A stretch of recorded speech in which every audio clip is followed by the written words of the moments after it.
कांग्रेस को लेकर यूपीए में घमासान तेज हो गया है। यूपीए की अगुवाई कौन करेगा, इस पर बहस होने लगी है। शिवसेना के मुखपत्र सामना में यूपीए में बड़े बदलाव की जरूरत बताई गई है। सामना के संपादकीय में लिखा गया है कि यूपीए का जो मालिकाना हक कांग्रेस के पास है, उसमें बदलाव किए बगैर विरोधी एकजुटता मुमकिन नहीं है।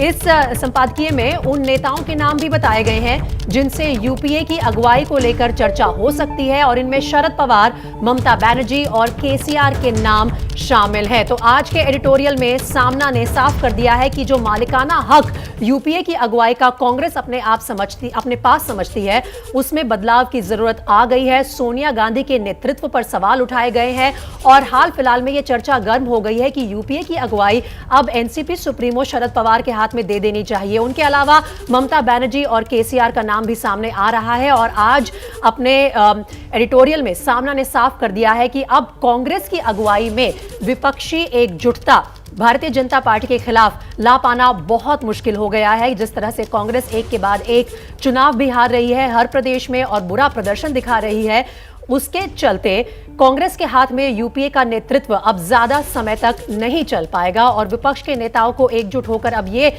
निर्णय लेना होगा कि कौन ऐसा नेता है जो यूपीए की कमान संभाल सकता है। इसमें 3 लोगों के नाम सबसे आगे चल रहे हैं। उसमें एनसीपी सुप्रीमो शरद पवार हैं, पश्चिम बंगाल की मुख्यमंत्री ममता बनर्जी और केसीआर का नाम भी इसमें सबसे आगे आ रहा है।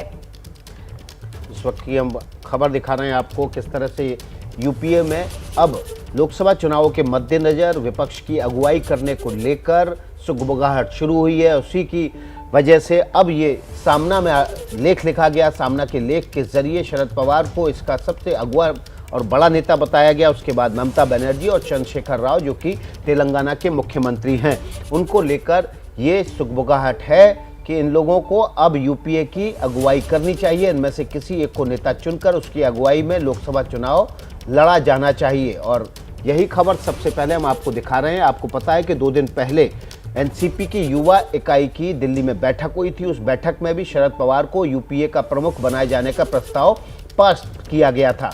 शरद पवार को यूपीए अध्यक्ष बनाने की मांग अब एक तरह से शिवसेना ने सामना में कर दी है। हालांकि उन्होंने 2 विकल्प और सुझाए हैं, लेकिन सबसे बड़ा चेहरा अगर कोई है तो वो शरद पवार हैं और इसकी वानगी 2 दिन पहले देखने को मिली थी जब एनसीपी की युवा इकाई ने उनके नाम का प्रस्ताव पास किया था। और अब शिवसेना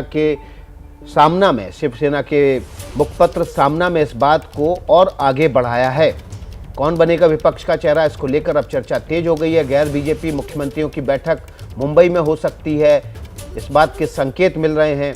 तमाम राज्यों जहां पर विपक्षियों की सरकार है उनके मुख्यमंत्रियों का सम्मेलन मुंबई में हो सकता है। आपको पता है कि मुंबई इस समय केंद्र है शिवसेना, कांग्रेस और एनसीपी की सरकार का और यहां पर अगर ये बैठक होती है तो निश्चित रूप से सभी दल समान रूप से इसमें शामिल हो भी सकते हैं। रौनक कोकड़े हमारे सहयोगी ज़्यादा जानकारी के साथ इस खबर पर जुड़ गए हैं। रौनक, एक तरह से शिवसेना का जो मुखपत्र है सामना, वो भी एनसीपी के उसी बात को आगे बढ़ा रहा है जो 2 दिन पहले युवा इकाई के कार्यक्रम में प्रस्ताव पास करके किया गया।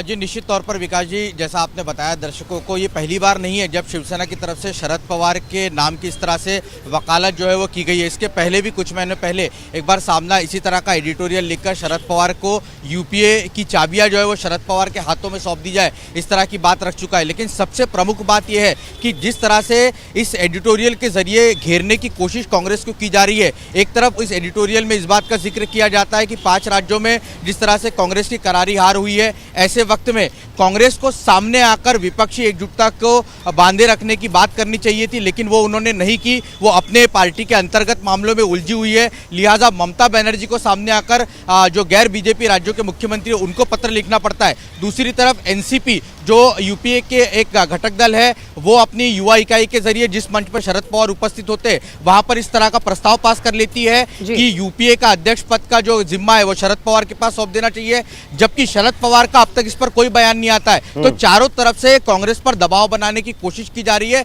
और जो जानकारी सूत्र बता रहे विकास जी वो ये है कि मुंबई में जब विपक्ष के नेताओं की बैठक होगी, ये भी बताया जा रहा है कि इसमें अरविंद केजरीवाल भी शामिल हो सकते हैं। अगर वो शामिल होते तो इस बैठक में यूपीए के अध्यक्ष पद को लेकर चर्चा भी होने की संभावना है। जी, लेकिन किस तरह से रिएक्शन आ रहे हैं रौनक, वहां पर जो महाराष्ट्र में कांग्रेस के नेता हैं वो इसे किस लिहाज से देख रहे हैं? लगातार दबाव बढ़ रहा है अब कांग्रेस पार्टी पर, सेंट्रल लीडरशिप पर तो सवाल उठ ही रहे हैं क्योंकि जिस तरह से कांग्रेस पार्टी एक के बाद एक चुनाव हार रही है, उनके पास दमखम नहीं है अब यूपीए की कमान अपने पास रखने का। जी देखिए प्रीति, जो सरकार में शामिल है वो नेता तो बड़े ही फूक फूक कर कदम रख रहे हैं और बयान बाजी करने से फिलहाल बचते हुए दिख रहे हैं। लेकिन संजय निरुपम जैसे जो नेता है, जो कांग्रेस में फिलहाल सरकार में नहीं है लेकिन कांग्रेस के कद्दावर नेता है, उनका साफ तौर पर यह कहना है कि कांग्रेस के बिना यूपीए के अध्यक्ष पद की कल्पना जो है वो नहीं की जा सकती। लिहाजा इस तरह के जो बयान एनसीपी की तरफ से आ रहे हैं वो केवल एक जोश भरने के लिए, इस पर ज्यादा तवज्जो देने की जरूरत नहीं है क्योंकि कांग्रेस एक बड़ी पार्टी है, राष्ट्रीय पार्टी है, सभी पार्टियां रीजनल पार्टी है और इनका हाल गोवा में क्या हुआ या फिर उत्तर प्रदेश में इन पार्टियों ने चुनाव लड़ा वहां पर क्या हुआ ये देखने लायक है। निश्चित तौर पर उत्तर प्रदेश में कांग्रेस की हालत थोड़ी कमजोर हुई होगी लेकिन राष्ट्रीय स्तर पर आज भी कांग्रेस में दम है।